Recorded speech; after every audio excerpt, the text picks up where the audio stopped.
Bonjour, je prends quelques minutes pour préciser les conditions à respecter pour se faire approuver et obtenir les points associés au chapitre 1.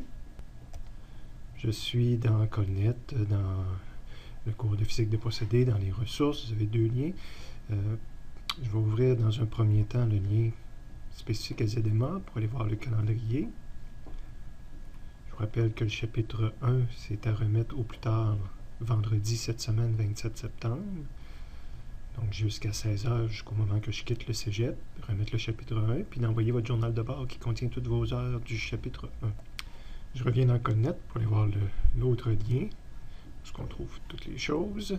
Donc pour le chapitre 1, je clique dessus. Je vous recommande toujours, je ne sais pas si votre navigateur vous le montre comme ça, mais de choisir le mode liste. Il me semble que c'est plus clair, puis on voit les noms au complet. Donc vous devez dans un premier temps écouter les vidéos pour remplir toutes les notes de cours. Vous arrivez à la section exercices, vous avez des exercices à faire. Pour sauver du papier, je ne les ai pas toutes faites imprimer. J'ai fait juste imprimer, je pense, une page d'exercice, mais vous en avez plus un petit peu que ça à faire. Je les ouvre pour vous le montrer. Donc, vous pouvez ouvrir ce fichier-là, puis aller en chercher plus. Okay? Regardez toujours le titre de la section en haut. Ce que je vous demande de faire, c'est au moins un exercice dans chacune des sections. Donc ça, c'est les exercices sur la vitesse moyenne.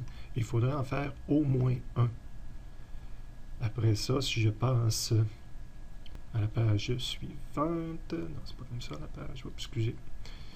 Je ne vais pas souvent dans ça. Okay. La page suivante, c'est comme ça que je descends. Vous voyez, le titre a changé. Exercice sur la vitesse moyenne, la vitesse scalaire et la distance parcourue. Donc, au moins un ici. Troisième page, ça change de titre encore. Exercice sur le mouvement rectiligne uniforme sur le mouvement uniforme tout court. Vous faites au moins un exercice là-dedans. Et les vitesses relatives, on ne le voyait pas avec vous autres. Okay? Je dis au moins un. Idéalement, le cours d'aujourd'hui de 3 heures du mercredi 25 septembre était réservé pour faire des exercices dans le chapitre 1. Donc, on devrait faire à peu près l'équivalent de 3 heures d'exercice. Je dirais peut-être plus aux alentours de 2 heures et quelques pour se garder du temps pour faire une évaluation associée à ce chapitre-là quand on se sent à l'aise. Okay? Bon, j'ai dit de faire les exercices. Vous devez faire les exercices, mais vous devez les solutionner. Donc, quand vous allez me remettre votre chapitre 1, les exercices que vous avez faits doivent avoir été corrigés. Et en classe, vous pouvez me demander si vous devez avoir exactement la même affaire sur le solutionnaire ou si vous pouvez avoir des choses différentes. Fait que le solutionnaire, on voit, les solutions sont là, mais il y a toujours plus qu'un chemin possible. Je ne peux pas mettre les 6 chemins possibles pour un numéro. Donc, je mets celui-là qui m'apparaît celui-là qui est le plus naturel pour moi, mais soit que vous corrigez pour prendre le mien, mais le vôtre peut être bon. C'est là qu'en classe, il faut me poser des questions. Donc, on a rempli nos notes de cours, on a fait des exercices. Il reste le travaux pratiques en laboratoire à faire.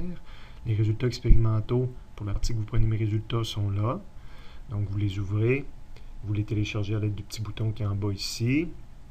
Et après ça, vous continuez à faire ce qui est demandé en laboratoire. Et vous avez le solutionnaire ici pour vous corriger. Quand vous me le remettez, chapitre 1, il ne doit pas y avoir d'erreur non plus dans la partie laboratoire.